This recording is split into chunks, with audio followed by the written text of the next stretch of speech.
Well, okay. Hello again, and welcome to yet another episode here of The Idiot Council, and I am still Idiot number 1, and with me here is Idiot number 2. Still Idiot number 2. Woo! So, welcome Idiot number 2, coming to us via thank you, Idiot number 1. Yes, you're welcome. Thank you very much for coming to us via the interwebs all the way from I was going to say the great state of Illinois, but the better than average state of Illinois? Coming to us directly from the above average state of Illinois. And me, Idiot number 1, coming to you live from the statistically usually top 3 country of Norway. So welcome to another episode of the Idiot Council. Thank you very much. First of all, thank you very much to everyone who's listened to our first episode in its edited, recorded format on Spotify and YouTube. We've actually got a, dare I say, a decent amount of views there, so I'm hoping that people enjoyed it. Sadly, no one took the time to answer the Spotify poll of, do you know who David Bowie is? But I think we can generally assume that most people who have Spotify know who David Bowie is. At least in most above average states, even a few of the below average states, if I'm going to be perfectly honest with you. But yeah, today our topic, we're keeping with a bit of the sort of serious topics, and we are going with something that we briefly touched upon last time, which is mental health and how to deal with burnout. You know, burnout being something that a lot of people suffer with, and that, well, both idiots in this chat have experience with. So much. Oh yeah, we're very, very good. We should have called it the Burnout Council. If we're going to be perfectly honest, it would have been a good option number 2. Also, just to point it out, for the sake of viewers and people listening into this recording, you might hear occasional fan noises. That is simply unavoidable because my office is 34 degrees Celsius. So if I turn that fan off, I will die. This office is very, very warm. That fan is currently keeping me and my computer, which is running this entire shit show, alive. So today's topic here on the Idiot Council, something we briefly touched upon last time: mental health and dealing with burnout. So as we both sort of touched upon last time, burnout is something that both of us have been affected by. As I spoke about last time, suffered from a, dare I say, pretty severe, or I didn't know how severe at the time, but a pretty severe burnout from 2021 to, dare I say, mid-2023. Am I fully out of that burnout? Ask me again in 6 months. I think I'm... So no. I would argue that as of this recording, July 13th, 2024. Also, today's my dad's birthday. Woo! Ooh. Happy 66th birthday, Phali Dad. Phali Dad. Yes, his birthday. Happy birthday! His birthday present was 3 days of cabin work, where we literally worked 11-hour days every day. Hey, free labor. Pretty good gift. And for his birthday, he gave me a bottle of cognac because he wanted to get rid of it. Okay, what kind of cognac? Larsen, a Norwegian cognac. Okay. Or French Norwegian cognac. Very good. Very powerful cognac. Strong. So yeah, but like mental health and burnout. So, I mean, last time we sort of just basically story-timed our way through this. So why change a winning formula? So I feel like I covered my burnout pretty well last time. So Em, why don't you start us off when you read the topic of mental health and burnout? Where does this take you? Hell, realistically.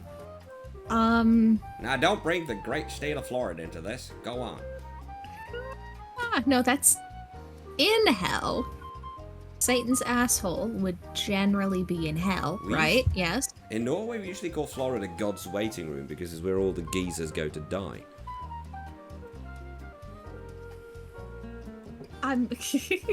There is nothing factually incorrect about that statement. I believe you'll find. Yep. I was just like, It's like, that's... Every military person that I've ever spoken to that has been retiring has decided they either want to go to Texas or they want to go to Florida. Yeah. Like, I have no personal stories with Florida. I have some relatives who have... I have a cousin who lives in Florida, who is about my age. I think he's 1 or 2 years older than me. And, oh yeah, like some of his descriptions of Florida are... They're not making me go, oh boy, I really want to go visit Florida. For you kind of experienced, I think, a burnout that was mostly content-ish related, at least from what I experienced via things that you've told me. Mine is more of a life burnout that has kind of prevented me from doing anything else. And I think Sammy, who's here with us at the chat, also really kind of understands how real life burnout does translate kind of to everything that you would ever do ever. Yeah, exactly. It sounds like artistic burnout. And it might be, at least in my opinion, I know I've got like a lot of executive function problems. Like you'll see, for people that cannot see, that are listening, I have a mess behind me that is just covered by a comforter. Ta-da, it's there. That's my version of cleaning at this point. It's gonna just cover it up and hope for the best. And I know I'm not currently helping, but I would just like to point out for the viewers that mess was also there the last time we recorded 2 weeks ago. Oh, you're not hurting either. It's fine. Like, I'm aware. I was gonna move it out of here, and then I had... I spent an extra hour on a Minecraft server, so that's kind of on me. Yeah, okay, so as far as diagnoses, I have depression, I have anxiety, I have autism, I have ADHD, and and sometimes I'm just genuinely lazy. Like, it has nothing to do with ADHD, autism, nothing. It's just like, nah, I ain't doing that. But what really... I guess the most burnout that I've ever gone through at one point happened actually about this time last year, because my husband had been gone since May 23rd of 2023 to go to military stuff, and then he had come back, been here for a week, and then immediately left for Illinois, here being Kansas at the time for me. And I had no job, because I left my job because we were supposed to be moving, and my only regular interactions were internet people, and like I didn't leave the house, I didn't do anything, like nothing happened. And then I got super anxiety sick for like the entire month of July. I lost 15 pounds in 3 weeks. Like, I was dead, I couldn't keep any food down, nothing was happening, and the house just completely got away from me, didn't pay attention to any of it, and I needed to pack the entire house on my own. Josh could come back every couple of weekends, maybe, to be able to help me out, but outside of that, I was on my own, and I can't keep the house clean on my own, generally, in good times, let alone burnout times, and it just kind of spiraled and spiraled and spiraled, and finally had some help, but that's kind of just been, like, dragging me through the mud. I had a very rough winter as well, just emotionally. So, I don't know. I'm still in what I would consider the recovery process. I technically graduated from therapy, but I was in therapy for needing to continue to live. So we didn't necessarily cover a lot of the other smaller things that should have been addressed. And honestly, I don't have the money at this point to go back, because that was like $150 a session, and we were doing 2 sessions a week for like 3 months with no insurance. Yeah. It's a lot of money, just poof, because that's what, $300 4 weeks out of the month. That's $1,200 a month. Yeah. That's more than we were paying for rent. Yeah, that's pretty insane. And that's I feel like is one of the, I turned Irish there for a second. That I feel like that's one of the sorts of things that the recurring things that you see when people talk about like mental health and dealing with burnout, is that sort of recurring thing of like, I need help but I can't afford it, or I should have gotten therapy but I didn't have the money for it, or in the case of America, I really need therapy but I don't have insurance, which is just cover part of that cost. Yeah, like the insurance scheme of America is just, you know, bullshit from A to Z. And I would like to point out right now, I just realised something I'm going to have to address this. Because of unfortunate camera clipping, I would like to point out that Em is not naked. Clothes, I swear. Em is. Oh no, one of my sequins just got stuck here. I was going to say Em is fully clothed, but I was saying Em is at least partially. What? Yeah, you see, Em is at least partially clothed. Just. Oh no. For the record, but yeah, I think it's a sort of circle back. I think it's really, really unfortunate that, you know, cost is the one thing, like money is the one thing that's going to stop people from having the help they need to basically survive. Like, one thing is therapy, and there's all the degrees of therapy. Like, one thing is, like, I would say, like, you were not the worst case scenario, but you were pretty far down the list. I was the intensive special care treatment plan or something. Like, you're not in a padded room, but you're sort of in I should have You're been. in the waiting room for the padded room, pretty much. Yeah, they're like, any second we're gonna just take you out of there. And that's the thing. Yeah, and it's just so ridiculous. And that's one of the things that I really enjoy about Norway, is how in most cases mental health is covered, but it sort of depends. Like, for instance, if I was to go to therapy today, if I was to go to my doctor and say I need therapy, I would be sent to therapy. There would be a couple of weeks waiting.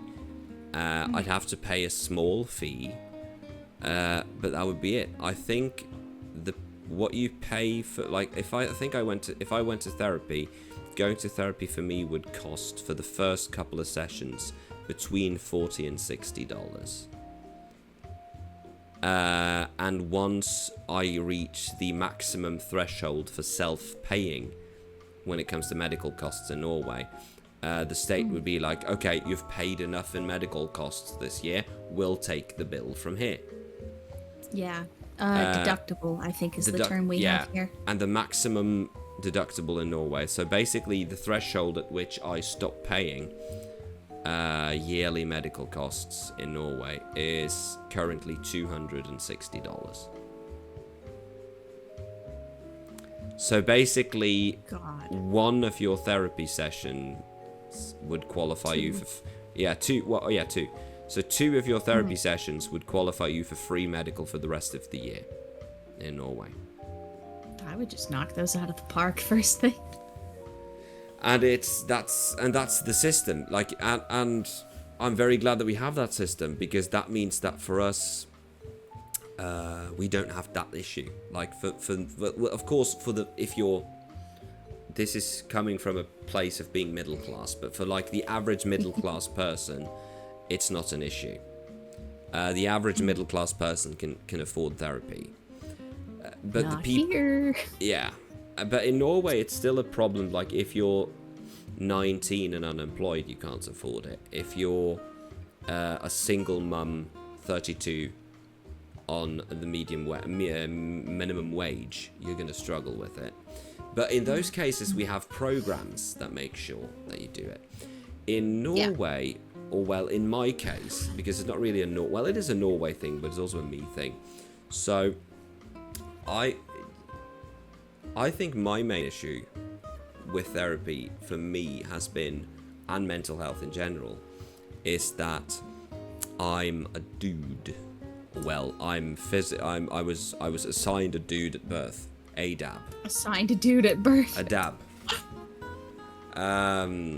So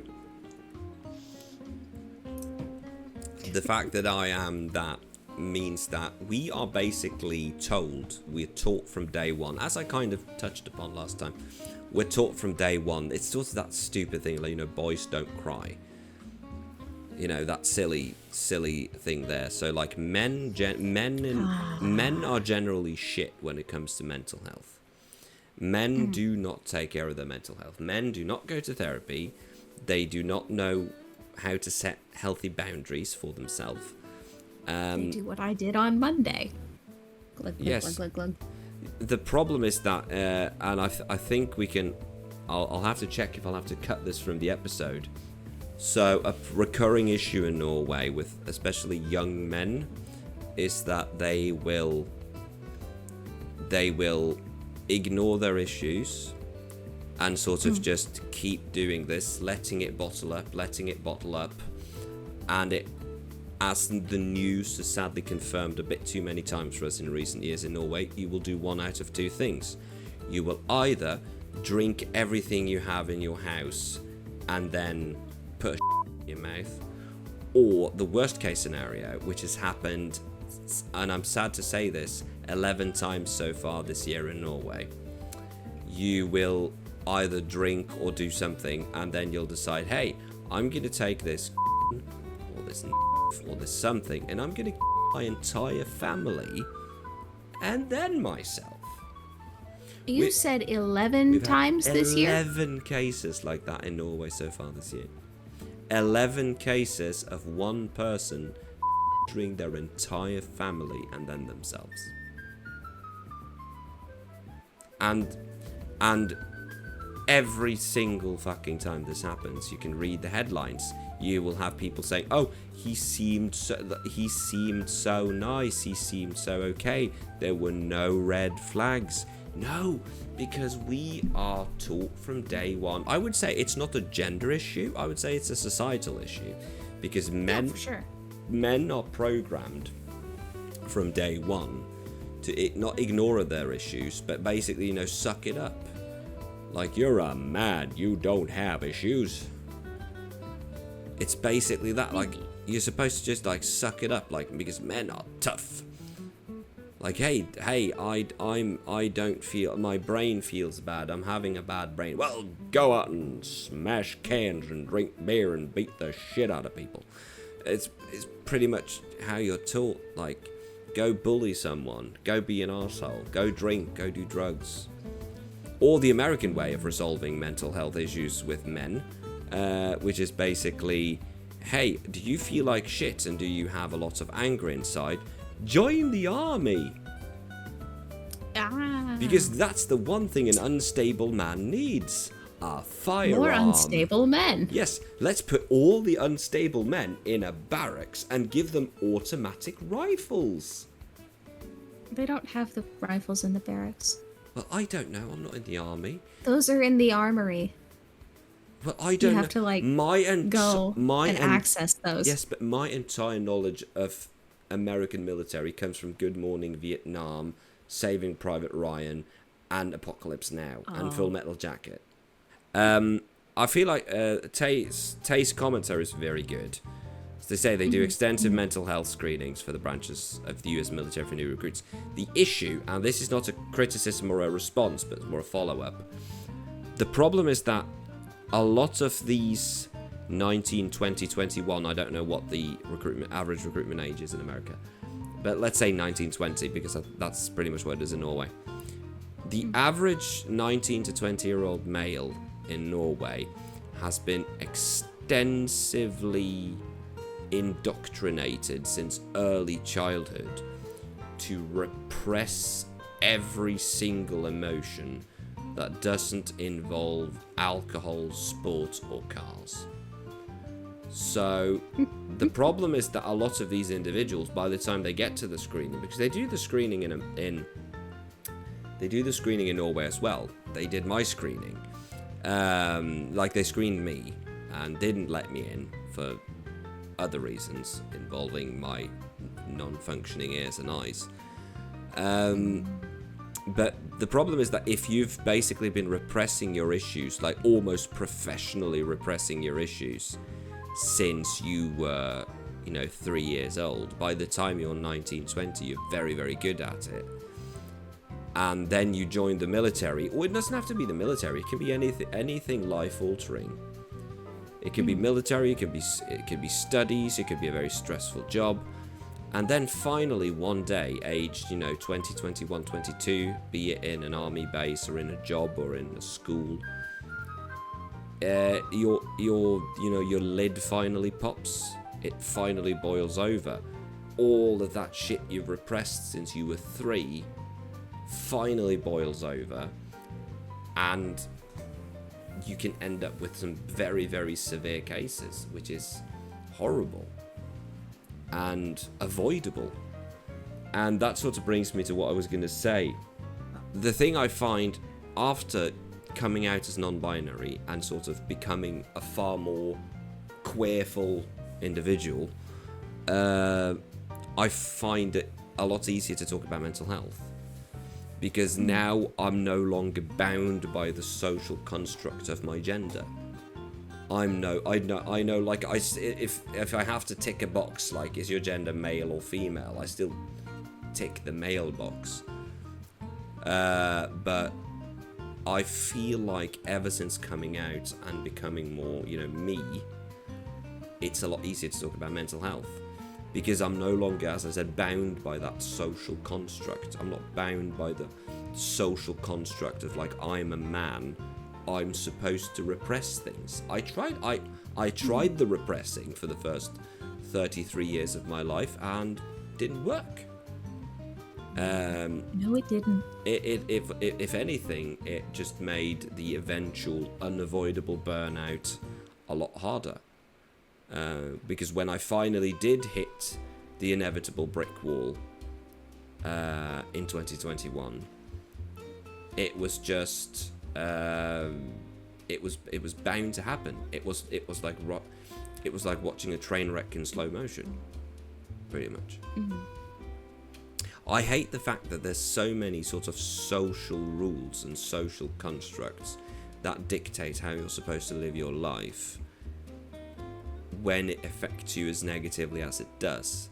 It's kind of like, this is a bit on the side, but at the same time very relevant. When I started working as a teacher in 2012, when I was 22, I started out with a very small position. I had, like, in Norway, I don't know how you do in America, but in Norway we use percentages to say how big of a position you have.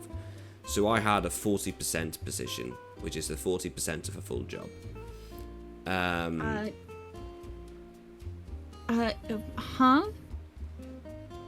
Sorry, I'm, like, also trying to fix my banks, but what do you mean 40% of a job?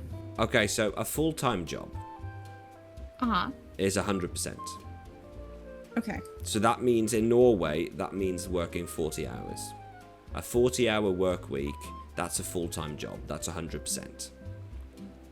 Mm-hmm. So if you're working 40%, you're working slightly less than half of that. So like 16 hours a week-ish. Okay. Which also means you only get paid 16 hours a week. Yeah, which makes sense. Yeah. So when I started working as a teacher, it was a 40% position. So I worked 16 hours a week. I had, I think I had 7 or 8 hours worth of classes, and the rest was like office and admin. And because of that, of course, it's you say yes to all substitute classes because you want more money. Yeah, that makes sense. But the problem is that this also develops into, and I've spoken to a lot of young teachers who have experienced this exact thing. And yeah, Norway would be qualified as a part-time job. I think in Norway, in order to be qualified as a full-time job, you have to be, I think it's 75 or 80%. If it's less, I think if it's less than 80, it's a part-time job, because then you have at least one day off a week on average. I want to make a discrepancy there. That, not a discrepancy, but like a point that in Europe they count everything by 2 weeks, and the US they count everything by 1 week. So 40 hours a week, yes. 80 hours of 2 weeks or pay period, same thing, just translates differently. I had that talk the other day with someone I know, and it doesn't necessarily always have to be 80 hours within, 40 hours this week, 40 hours the next week. Sometimes it's 47 hours and then you've got 33 hours. Yeah. And that to me is weird, because then you could like massively overwork somebody 1 week and then give them a ton of time off. Yeah. And that's not great in my opinion. No. In Norway we call that turnus, which is, it's basically like a shift plan. And especially nurses and people who work in like health and social, like, nurses and, kindergarten teachers, basically a lot of those work on basically that sort of thing. Like, for instance, I have what's called an average work week. I don't have a fixed work week. I have some hours fixed. Like, for instance, next school year, starting in 3 weeks, my fixed schedule is going to be about 14 or 15 hours a week. That's my fixed schedule. So that's the hours in the week that I have to work, that are scheduled. I have to be at the office. I have to be there at that time. And that's usually like classes, meetings, that sort of thing. And, that makes sense. And that's my fixed schedule. And then you have my unscheduled hours, which is basically hours that I'm expected to work, but I can allocate them as I see fit. So for instance, I can sit down and work, I can pull a 13-14 hour day, Thursday, grading papers, and then I can have Friday off. Or I can split that pile of papers in two. But the problem with this is that you end up with a very uneven workload, and you know this, Em, having collaborated with me before, that I can have a week where I'm like available every evening, and I have a lot of time to do like editing and stuff, and then suddenly you barely hear from me in 2 weeks. Because then that has happened. Yeah, because then suddenly maybe I have, in worst cases, 4 or 5 piles of papers to grade. I have exams, I have extra classes, and so, and they call this, what they say is that teachers have an average work week of 43 hours, or 45 hours technically. So we have an average, which basically means that if you take all the hours we work in a year and divide it by the 38 weeks that a school year is, it will even out to about 45 hours a week. That is definitely less than what my mom was putting in when she was teaching. I did by like 10 hours a week. The year Edmund was born, in order to keep my sanity, I had a bunch of like small projects to keep me occupied. And one of them was that I had a spreadsheet because, well, one, I love spreadsheets, they're amazing. And second, I wanted, out of curiosity, to figure out how much work do I actually do. Because I was like, do I work too little? Do I work too much? What do I do? So every day I made a spreadsheet where I had like,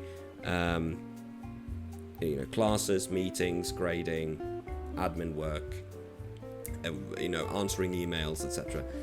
And every day, or at least as often as I could, I would enter into this spreadsheet how much hours of what I did every single day. And I kept up with this the entire year. Yeah. The average Norwegian teacher's work year is 1,687 and a half hours. Okay. How much under or over do you think I was? This is where I'm going to add like the Price is Right music or something. You want to go higher I feel or like lower? you were. I'm gonna go higher by 400 hours over the course of the year. If I remember correctly, I'm going to find after and put it in the edit because I have a graphic. I made a graphic. I'm going to put that. Future Phali. This is where we put the graphic. I believe, if I remember correctly, that I was just shy of 600 hours over. Ding, ding, ding, ding. I win. So it was nearly 600 because I seem to recall that I wasn't like it was about a third. So basically I was a third over, which is insane. But yes, so we've both dealt with burnout. Like you said, you've dealt with your burnout. I had my burnout. I'm not going to repeat the story, but to sort of do a TLDR, did a master's degree full-time at the same time as working, at the same time as taking care of a child. Completely and utterly hit a brick wall in 2021. Didn't take it seriously, kept doing content, kept streaming, kept doing everything, ended up just prolonging burnout and didn't really take it seriously until last year. But I'm now recovering. And that sort of, and you also, as you said earlier, Em, you're on the road to recovery. I hope. And I think the good question to sort of start with here is, what would you say has worked for you? Like, what is idiot number 2 M's tips for dealing with burnout? Wait that bitch out. I haven't done anything in particular. I went to therapy, but not for burnout stuff, and that's, we moved, we signed the papers October 10th of 2023, so we've been in this house closing in on a year. I think it's been about 9 months and 3 days.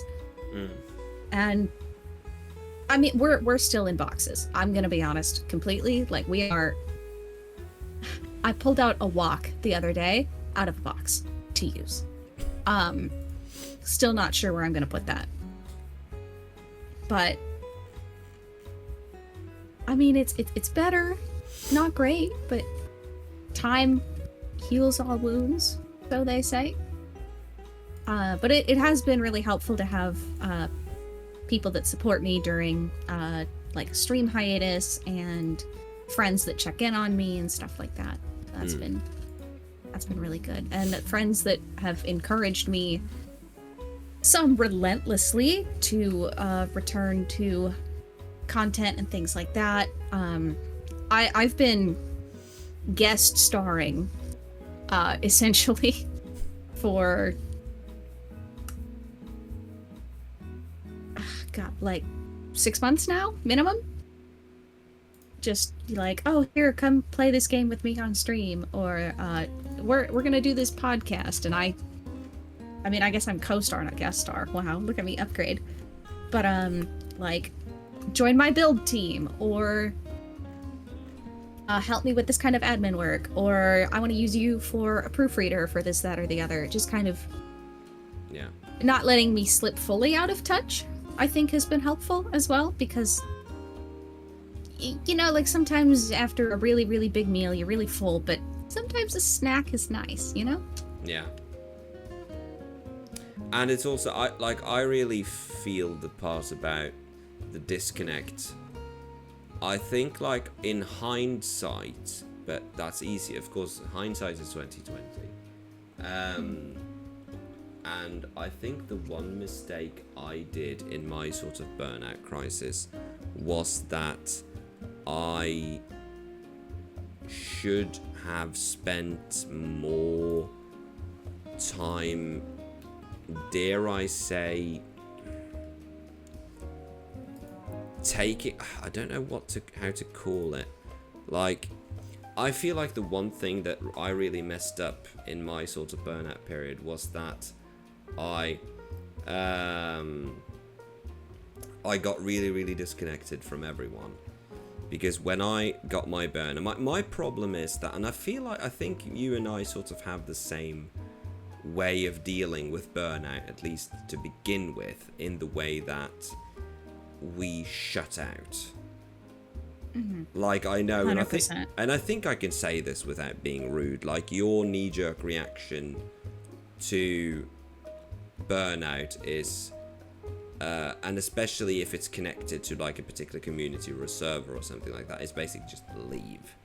Like, get out of Goodbye. there. Basically, like, right click, leave, problem solved. But and I've kind of do the same. I sort of, maybe I don't necessarily leave always, but I sort of mentally disconnect. The Discord server in question goes into my folder of many Discords that are generally never checked and end up muted until I right click and mark that folder as read. And I feel like that has been my issue, and I feel like and I know you and I have talked about this. I'm not going to go into details, of course, but I know that you and I have both talked about this before, the sort of leaving communities and leaving places that sort of make you feel bad and that sort of don't really help your health, and especially your mental health. But at the same time, it's like you lose connection with all those people that are in That's a good thing. Yeah, in some cases. Recently, it's been a great thing. It is. I feel like it's 50-50 in the way that I've lost connection. I've lost touch with people who, let's be fair, good riddance.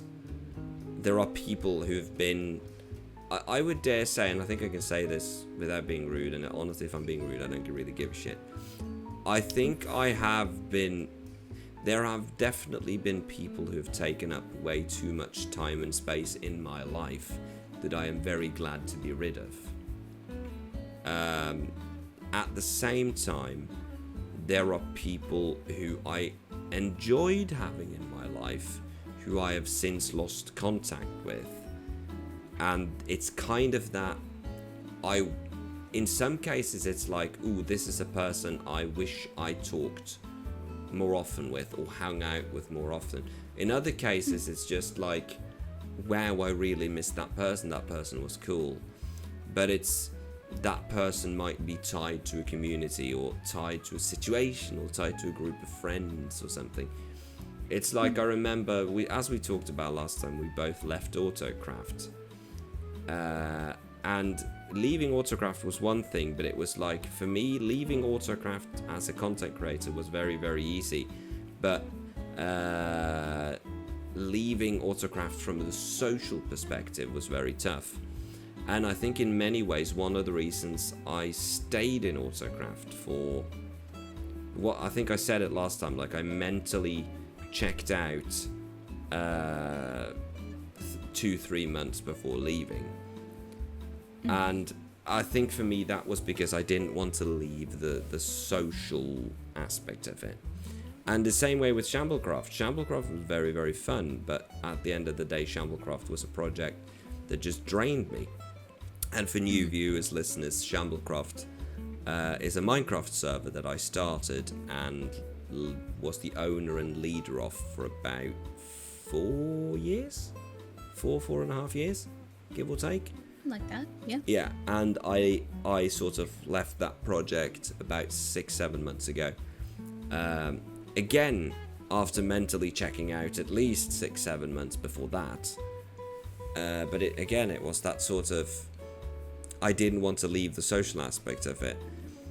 And it's very, the thing that's very hard with Burnout, sort of make it about the topic and not about me. I think the thing that's really, really shitty about Burnout is that it sort of forces you into a brain space where you have a very sort of negative like, oh, that person hasn't talked to me in 5 days, it's probably because that person hates me, or that person hasn't like, oh, I left this group and that person hasn't reached out, it's because they hate me, when in reality it's probably that they think it's awkward, or maybe they're just inactive too. It's like Kenneth. I can use Kenneth there as an example of because it's not in any way rude or bad, but like Kenneth here, for those who don't know, Kenneth and I used to play Gary's Mod and a bunch of stuff together probably close to 10 years ago now, and Kenneth was one of the first people I streamed with. Me and Kenneth used to stream, and I still have the VODs. I still have the VODs for this, unlisted on YouTube, unlisted for a reason. It was a series of streams called Phali and Ken Suck at Video Games, and it lived up to its title, even though I would say we did a couple of very serious series. We played Magica, which we took somewhat seriously, and that was pretty fun. And we played Gary's Mod a bunch. I think we played Civilization 5, because Civ 6 wasn't out yet, I think. And we streamed it. And Kenneth is sort of, when it comes to my sort of gaming friends online, out of the later times, Kenneth is one of the OGs, along with Mick. Me, Kenneth, Mickness, Paul, Jay. That was the Shinra. That was the OG group. That started the very first. We started this first Discord server I was in, that I'm still in. It's called Phali Can't Do Shit, and it was made by. I've seen that. It was made by Kenneth, and I believe the server icon is one of the like 11 billion images. I think Kenneth has a fairly extensive folder of screenshots of my face cam from different streams and VODs. Your favorites? Yeah, it's just oh well. But yeah, so to circle back to topic, so I can edit this shit show into something. Phali's trying their best. I'm trying my best to keep this. I feel like, no, I can't. That's just going too far. I can't say that. You can DM it to me. No, I can. Because wieners. Dang, god damn it! I can. Your topic today is right on spot. Yes. Well, wieners do generally stick out. They do. If you play your cards right. That's the whole point. Anyway. Yes. I'm dead. We actually had wieners for lunch today. My wieners, they have a white fluid surrounding them currently. They're kind of old and they've been in the fridge too long.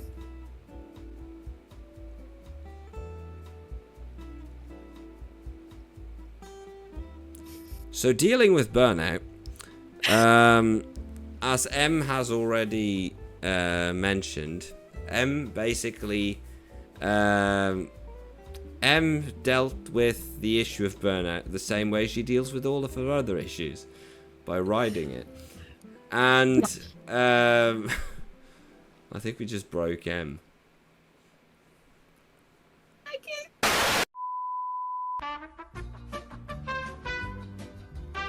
So Okay, I think I'm good. you think you're good? I think I'm good.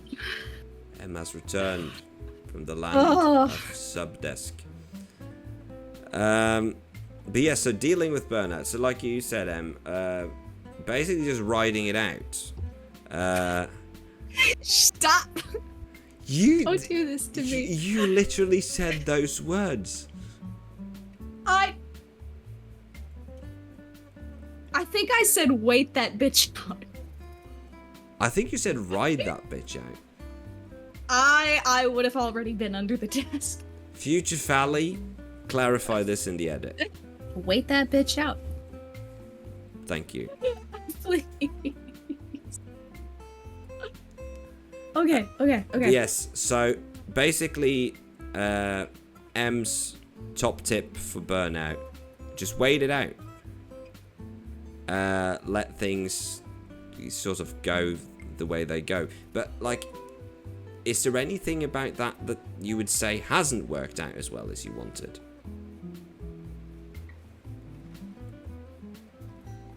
Anything about waiting?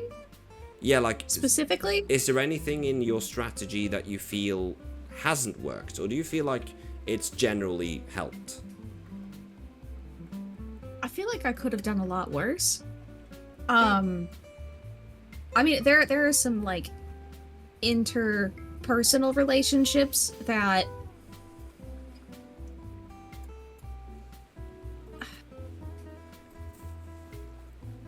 know if they should be salvaged, and that hurts.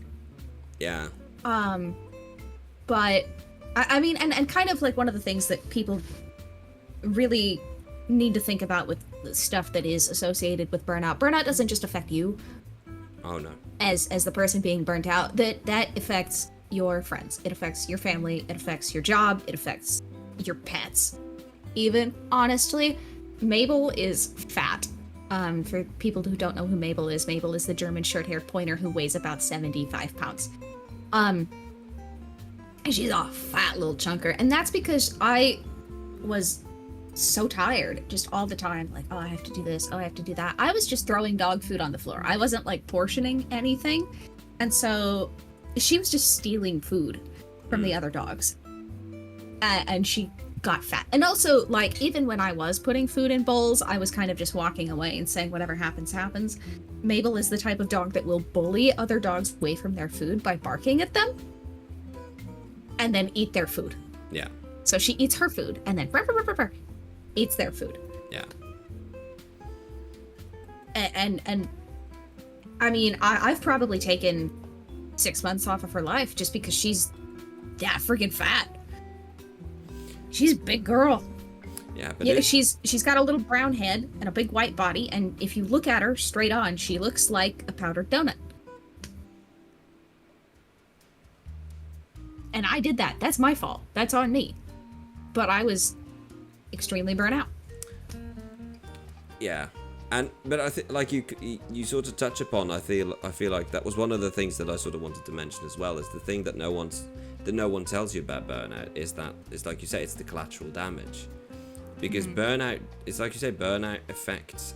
It's burnout isn't like a targeted precision strike. It's not like I remember someone said like that burnout is like a flu in the way that no matter how hard you try, it's gonna spread. Like the people around you are gonna catch it. Like they're not gonna catch it in the way you catch a cold and they get burned out. But like the problem is that, and I think that goes with any sort of mental health stuff, is that burnout, it really, really clouds your judgment, and it really, really messes up the way you sort of see the world around you. You end up seeing you see a lot of enemies, and you see a lot of threats, and you see a lot of it in very black and white. And that's sort of like one of the things I've been reading a lot about because of like work and other things, is especially like the term of like autistic burnout and ADHD burnout. You have the added issue of, you know, black and white thinking, which doesn't really help because then you've already programmed yourself into saying like you can divide the world into two groups, friends and enemies. But the fact is that no, it's not like that. There are so many shades of grey. You know, friends, acquaintances, work friends, co-workers, people you greet on the street. Like there's people do that. It's just like there's so many. You can't just say either I love you or I hate you. You can't just split it like that. But especially in a burnout situation, you do. I distinctly remember one of the things, and it's something that took me a while to realize, that when I got my burnout, like I said, my burnout really started in 2021 after I finished my master's degree. I noticed that one of the places where I sort of became my burnout target was my online relationships, because I knew I'm a teacher, I need to be serious and professional at work. I can't be lashing out at people. I can't be in the classroom like, you little shit, stop behaving, I'll throw you out a fucking window. Like, I can, and I occasionally do, but that's usually because they deserve it and not because I'm burnt out. And, you know, my students know how to take a joke. But it's that I noticed that and I sort of, when I back read some of the stuff, like, I noticed that in 2021 and 22, I was a lot more on edge and a lot more, I wouldn't necessarily say aggressive, but I was a lot more no nonsense. Like, usually I found a discussion about a topic in a not to be named Discord server that I'm a part of. And it was the sort of discussion where when I scrolled back and I saw the comments, I know that, okay, that discussion happened today, I would have been more pedagogical. I would have been like, well, are you sure about that? Are you sure? Have you considered that maybe your sources are biased? You know, I would have sort of tried that sort of high road approach. While then it was just like, I would just tag them like, Jesus fucking Christ, you're an idiot.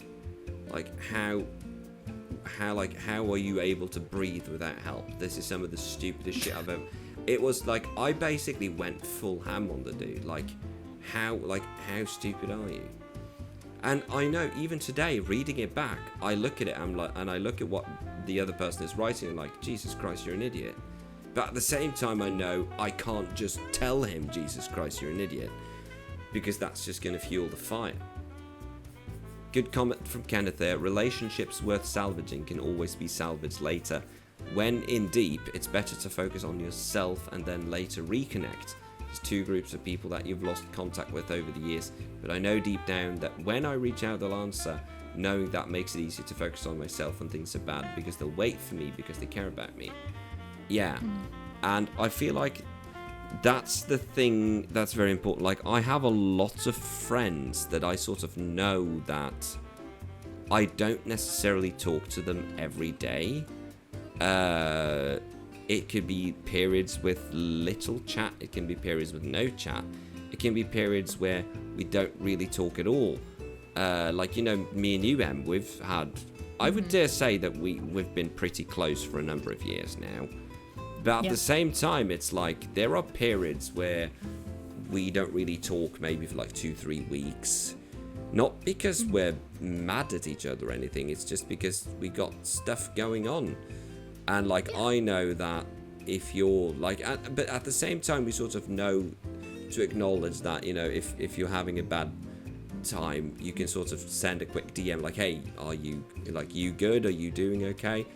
And you know, like, okay, maybe you want to talk about it, and if you don't want to talk about it, that's perfectly fine. And I never shut up. I always want to talk about it. What do you mean? Woo! Like, and that's the big difference between you and me, because you're very good at sharing. Like, you're very good at talking. Like, you don't. One of the reasons is that I'm pretty sure that you were born without a filter. That probably helps. Yeah, they just forgot to install that. Yeah, I blame that on genetics. Oh my god. I'm putting that in the suggestions file just a second before my ADHD forgets that. Join us for the Phali and Em genetics special. That should be a show. But yeah, to sort of go back to the burnout, the thing that worked for me with the burnout was, I think the same as Chat is saying, as D is saying, the first thing, acknowledging that you're burnt out. And I think that's something that I messed up with for the longest time, for many reasons. I think I'm going to say one of the main reasons, I'm not going to blame it on that, but I think one of the main, it's like I've said, after I came out as non-binary, I feel like my mental health has generally improved a lot. I feel a lot healthier, both mentally and physically now than I did 14 months ago before I came out. And I think a lot of that has to do with I'm no longer, as I said earlier, I don't feel like I'm bound by, gender constructs anymore. I'm non-binary. I can do whatever the hell I want. I can wear makeup. I can wear a dress. I can do whatever I want because gender is a social construct. Well, it's also a gender, but for this sake, it's also a very social construct. You need to split gender into two things, really. Biological gender and social gender, as they say. But I feel like that was my main issue. Like, and acknowledge it. Step 1. Acknowledge that you're burnt out. Step 2. Don't count bodies, I would say, is my number 2 advice. Because that was the thing. Don't start like being like, oh, I've lost touch with this person. I've lost touch with that person. I've left that server. I've left that server. I'm no longer speaking to that person. Like, if you start counting all the people that you've cut out in quotation marks because of your burnout, that number is going to get ugly. And it's going to look a lot worse than it really is. Because I remember I was looking at my DMs list and I was like, Jesus, I haven't spoken to these people in ages. And then I sort of started thinking, well, did I really talk to them before my burnout? And then you sort of realize that it's like, and I think I can use Kenneth there as an example since he's been very active in chat. I wouldn't say that me and Kenneth have fallen out. Do me and Kenneth keep in touch as much as we did before? No. But that's because life happened. I had a kid. I built a house. Kenneth started working full time. I know I'm not going to share Kenneth's life details. But I mean, me and Kenneth are friends on Facebook, so I know that Kenneth has life happening for him. Life happens for me. And that doesn't mean falling out. Like, Kenneth still shows up to stream. I'm pretty sure that we could easily, with an evening free, do a game night and catch up. But it's just that, life happens. And I think it's very important to distinguish life from burnout. Because the problem is that when you're burnt out, it's very easy to get very, very caught up on the negatives. I think number 3, I would say, so number 1, acknowledge that you're burnt out. Number 2, don't count bodies and people lost. Number 3, talk about it. Like, you don't have, like, if therapy works for you, thumbs up. Do that. Yeah. If therapy doesn't work for you, if you don't have access to therapy, talk to someone. I talked to, because I know the mistake I did was that I didn't want to talk to people about my burnout because I felt like now I'm making this your problem. My burnout is now becoming your problem. One of the wisest thing I've ever did was that in Shamblecraft, the old Discord, because this was when I was still in that, I made a distinctive channel for sort of like serious talks. I made a channel for these sort of things to be discussed, and that became a venting space. Because the problem is that when you're burnt out, when you're venting, you feel like you're putting a lot of weight on everyone else's shoulder. And I know that me and you, Em, have discussed this previously, the sort of like not wanting to talk about your issues because you feel like you're making it everyone else's issues. I think both of us have struggled with that a bit. When the reality is that, friends don't mind listening to you, and a good friend will sort of know that, you just need to let your friends get things off their chest. And I think my 4th and final advice, so, acknowledge the burnout, don't count bodies, talk about it, and number 4, in the same way that you have to acknowledge that you are burnt out, acknowledge that this is going to take time and is going to take effort.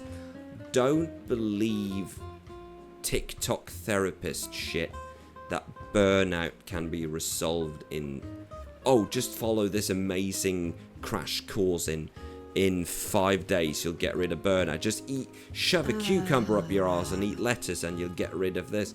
And no, don't believe that bullshit.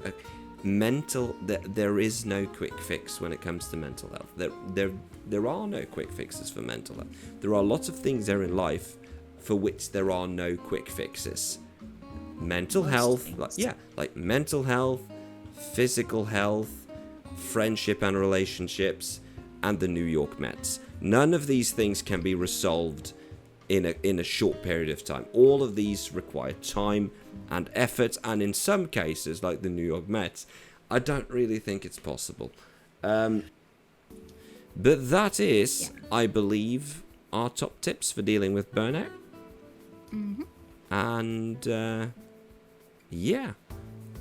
I feel like, do you have any good parting words, Em? I don't know. I think you kind of said it all, so. Yeah.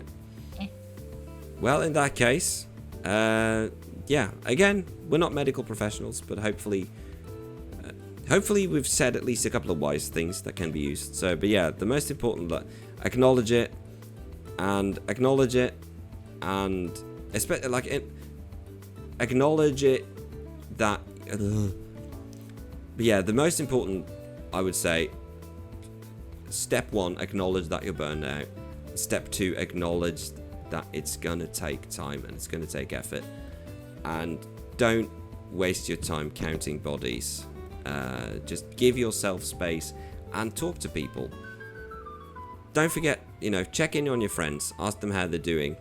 Don't be afraid to send a message because, it doesn't cost you that much effort, but it can do a heap of a lot of difference in someone else's life. But yes, thank you very, very much for joining us for this podcast. I have been idiot number 1, and with me on my right is idiot number 2, and we are the Idiot Council. Don't forget to join us again next time for the next episode of the Idiot Council podcast. Join our Discord. It's the easiest way to keep up with updates, and we'll let you know when we end up recording episode 3, hopefully in about 2 weeks' time. And thank you, of course, once again to all of our new followers and new joiners and new listeners. We greatly appreciate having you here, and we will catch you in the next one. All right.